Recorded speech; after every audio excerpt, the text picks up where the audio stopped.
Hello, listeners. It's a special episode of the Super League pod. It's a long time since we've had an SLP Debate Club, probably a year, but this is the third SLP Debate Club, and what you've got this time is you've got myself, Mark, and we've got a couple of our friends on the line from down under, Rich Wilkinson and Paul Craig, making his debut on the show. So welcome back, Richard, and welcome along, Paul. Nice, cheers. Thank you. Spot on.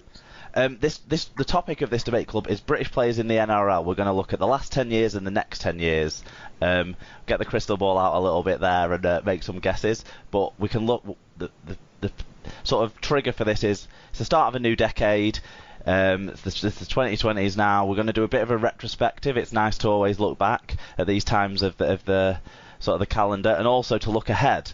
Because there's, I guess there's always a bit of a threat from my side of things, living in the Super League world, that the top talent is going to get lost to the NRL. So we might talk about some of the potential players that will move to the NRL in future years, until obviously Robert Alston's master plan comes together and the Super League is earning as much money as the NRL.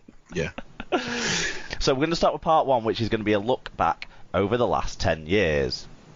And what this will be doing is we've got players broken down into certain categories. I'll get you guys, Rich and Paul, I'll get you guys' input on these, and then if I disagree with anything, I'll probably chip in and tell you that Sam Tompkins was actually one of the best fullbacks of the year in 2014, and we'll have that conversation. But that's what we're going to do. So let's move on to part one, which is a look back over the last 10 years.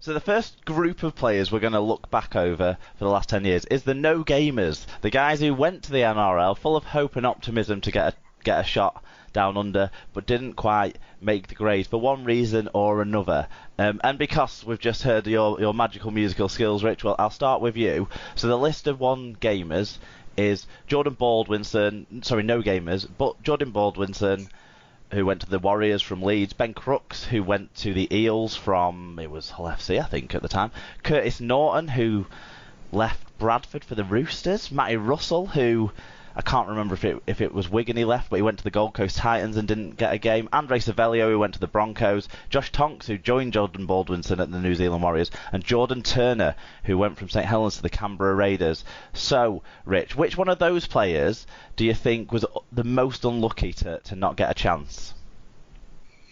Well, I think Savelio, from what I've seen, I think he's an absolute quality player. I think attitude at St Helens let him down, which saw him kind of moving around. There's a lot of word out of Saints that he was a bit too big for his boots. He came into the team, he's a little bit overweight, but now he's back in the Super League. He really seems to have got rid of that puppy fat, so to speak, because he was a young kid. And I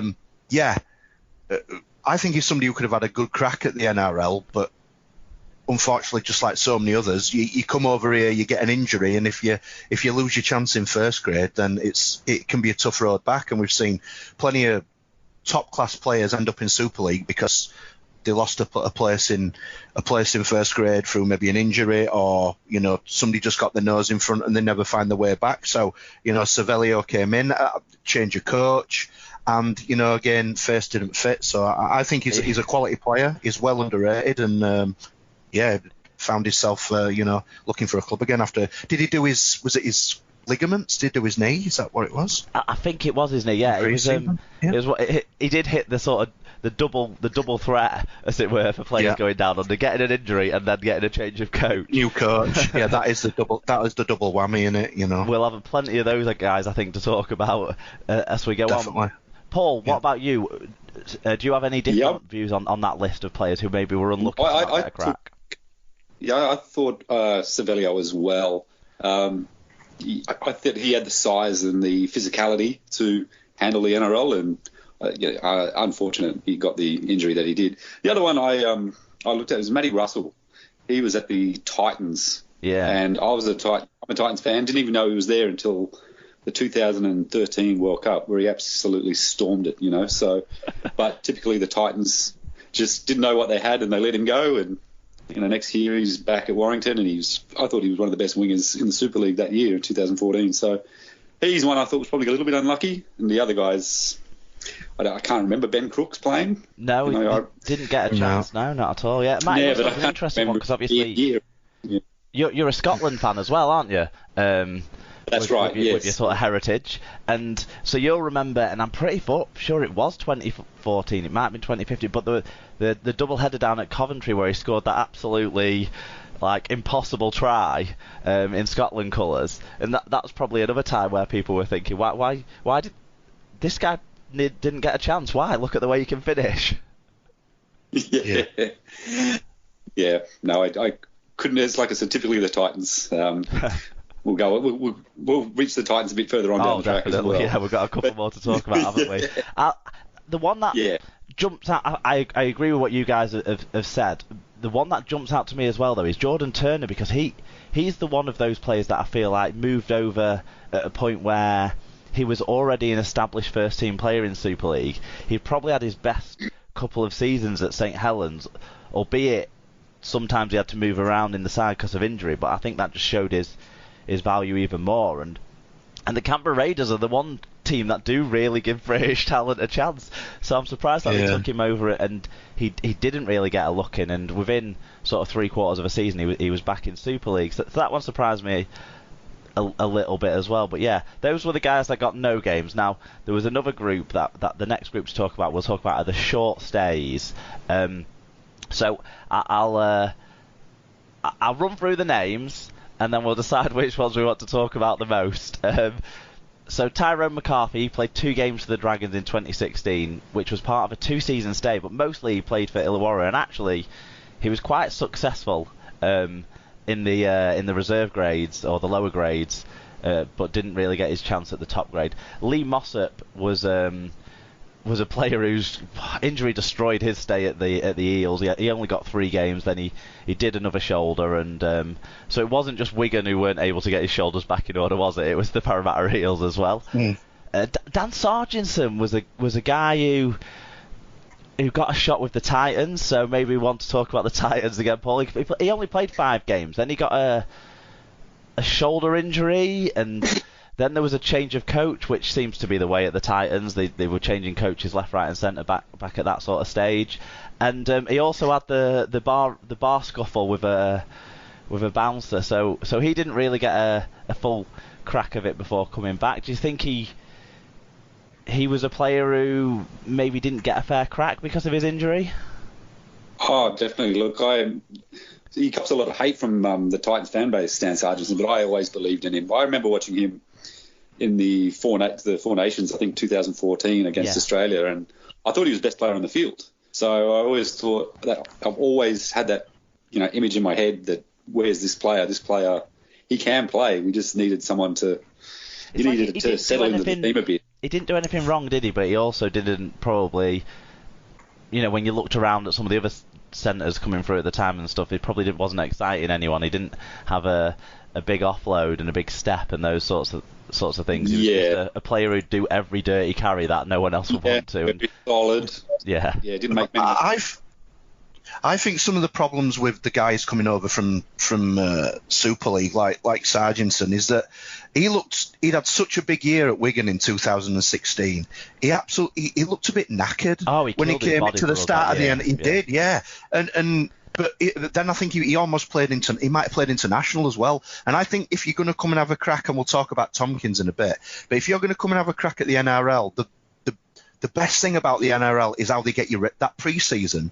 You get a big break, and then it's super intense, and the fitness levels and the body shape of the guys changes. And if some of those guys who go at the peak of their powers knock it on the head for the international for just like that first summer, I'm going to have a full pre-season with an NRL team, do it properly, come in early with the young lads and then make it through. That gets you just game ready, because that transition from Super League to NRL without that pre-season, without that body shape, I just think it catches them cold, and I think Sarginson suffered a bit from that. And once they're playing in that environment and they start getting that intensity every week that you just don't get in Super League, I think, if your body's not in tip-top shape, it'll test you, There's not many who can do it. So let's then, that's an interesting sort of point, kind of guys maybe thrown into the into the NRL when they've not had the full pre-season or something. So there's two players then on this list that we could talk about that fit that bill.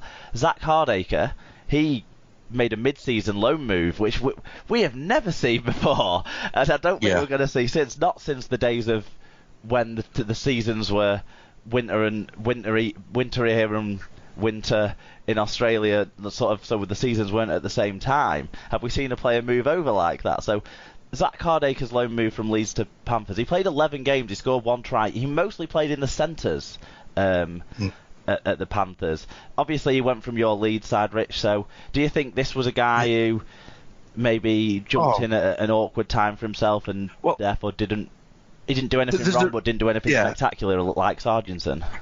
Yeah, there's an interview somewhere with Zach Hardacre's stepdad where he said, I told Zach that he could be anything he wanted and he could be the best player in Super League. He was one of the biggest, strongest guys. And he said, when we got to Penrith, he said, I was watching like kids in reserve grade and amateurs and, lads playing in the New South Wales Cup and Q Cup who were like bigger than Zach and stronger than Zach. And it was like, it was a real eye-opener that Hardacre did okay. But again, he'd come from being one of the powerful players in Super League to being a guy who, he looked like men against boys at times at Penrith. And the thing is, they threw him in to see if he could prove himself. And ultimately, he didn't really get a gig because he physically he got dominated. I think he did okay because he's a savvy rugby league player, but when he came in, in Super League he always looked massive. In the NRL it looked like he was a lad coming through the grades. It was just another body, and it's a punish playing in out wide in the NRL. I mean, there's not many kids come through and do well. There's the kid who's come through at Cronulla, Bronson Cherry, and he's small, but he still looks powerful, and Hardacre just looked worth, and he wasn't.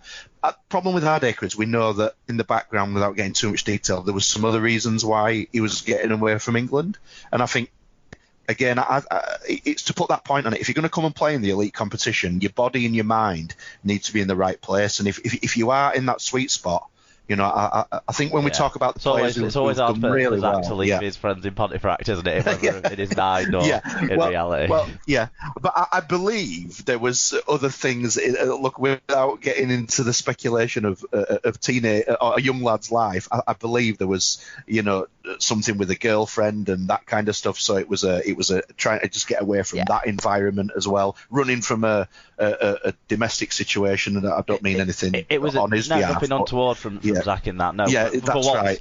But, But and again, that could be fan speculation. But I think we know there was things not right mentally, and what he needed was to get to grips with that physicality, and being thrown into that cauldron.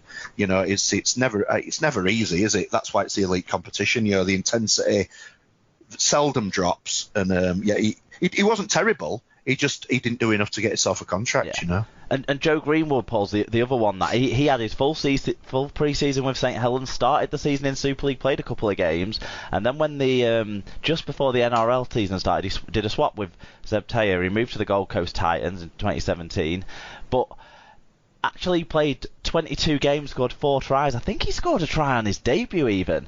But then Garth Brennan, came in and hated everyone that was English and didn't give him a crack at all in 2018. So how do you think this? He was one of the ones that was closer to having a good spell than being a short stay, as it were, because he was actually quite decent in a terrible Titans side, wasn't he, in 2017? Yeah. Look, I've got to say I wasn't his biggest fan. Okay. I always felt he was a bit of a penalty magnet. He just seemed to. Yeah, I remember just always being annoyed with Joe Greenwood.